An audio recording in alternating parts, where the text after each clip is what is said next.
Let's go to Buenos Aires, where President Trump and the Saudi Crown Prince just, quote, exchanged pleasantries at the G20 summit. But President Trump says they did not discuss anything. Mr. President, what did you discuss with MBS? Let's go. Come on. Mr. President, guys, Thank you, President. Of course, there's been a lot of debate over how world leaders should handle interactions with the Crown Prince Mohammed bin Salman in the wake of the murder of Washington Post journalist Jamal Khashoggi. At the annual class photo there this morning, the strategy seemed to be keep your distance.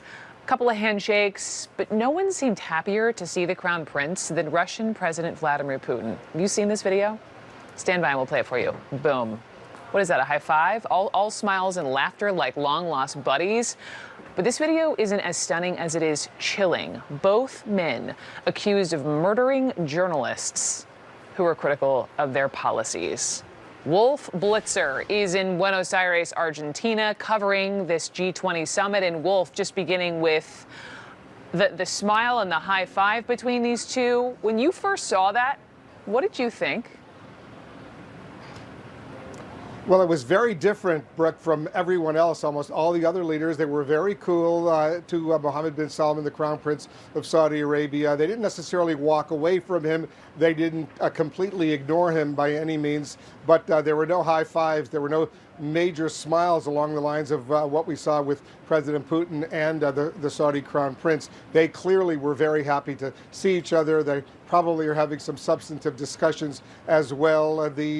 The question still remains, how much more will the President of the United States, how much more time will he have with the Saudi Crown Prince on the sidelines, as they say, of this G20 summit? And we'll see if anything develops along those lines. But it was pretty extraordinary to see that very warm, robust exchange between the Saudi leader and the Russian leader.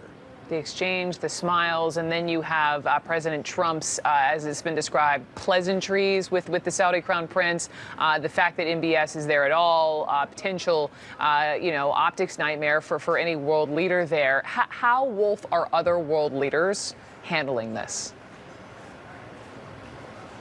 Well, they're trying to be, distant, some more than others. They all, like President Trump maintains, they all have various degrees of strategic cooperation, economic ties, military ties with the Saudis. But on the other hand, they're all very, very angry at the Saudis for the murder of Jamal Khashoggi. And that's being underscored here at this G20 summit. We'll see how it unfolds over the next few hours. There's going to be a major dinner later tonight. Tomorrow there's going to be all sorts of other activities. We're anticipating that President Trump will have some sort of formal news conference when all is said and done here in Buenos Aires. But it's been an awkward moment, to put it mildly.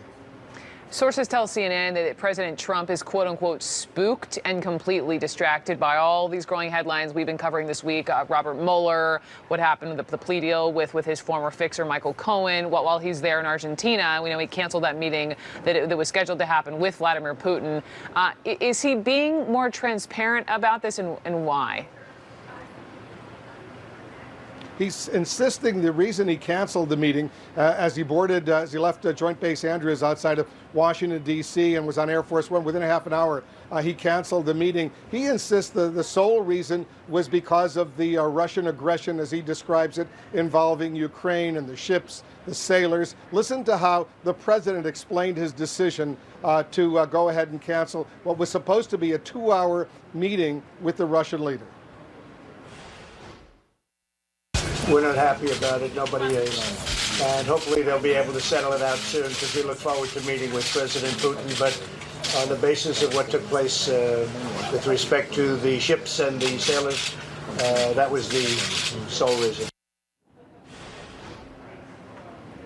He says the sole reason for canceling the meeting was what's going on, the tension between Ukraine and Russia. But, it happened a half an hour or so, not very long after the president learned that his longtime lawyer and fixer Michael Cohen had entered into this plea agreement with the special counsel Robert Mueller, and was talking about all sorts of activities that the Trump organization was having during the first half of 2016, trying to work out some sort of Trump Tower project in Moscow. And so there's a lot of concern, and the president clearly is worried about what's going on. You got a longtime aide like Michael Cohen, who's fully cooperating with the special counsel. 70 hours, Brooke, of conversation, 70 hours of Q&A that Michael Cohen has now provided to the special counsel. He worked with him for more than a decade. He knows a lot. So the president clearly is upset about that, and his aides are making it clear he's upset, although the president continues to insist he did nothing wrong. There was nothing improper about talking with the Russians about a potential Trump Tower in Moscow. So he's trying to put his best foot forward on that point, but clearly behind the scenes there's deep concern.